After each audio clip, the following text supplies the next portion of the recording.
دوستان عزیز، حدود 1 سال است که از کرونا گذشته و متاسفانه اکثر مردم به این بیماری مبتلا شدن، جز یه عده خاص با وجودی که اصلا مراد نکردن. بریم ببینیم کیا. آقا سلام. سلام علیکم. اون عده که کرونا نگرفتن کجان؟ آقا اختشاشگر آمدن جایز یه دختر آماتی زدن همین مونده. این دیالوگ مال اینجاست؟ اینجا نه. آقا سلام. اونا که کرونا نگرفتن کجان؟ خدا وکیلی نران جور جا. Cause I'm the E.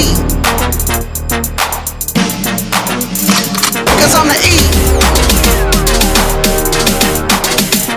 Cause I'm the E. Cause I'm the E. Cause I'm the E. I don't slang up bang, I just smoke motherfuckers like it ain't no thing.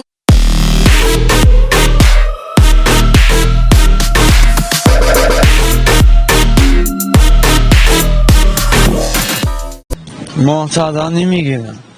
حالا شما معتادی؟ بله. چی گفتی میگیرن؟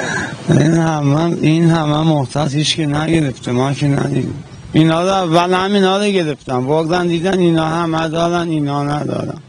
شما نروز اینجایی؟ نه اتفاق اومدم یه سیگار باغ زدم کشیدم میخوام برم. دمت گرم. نوکرتم یا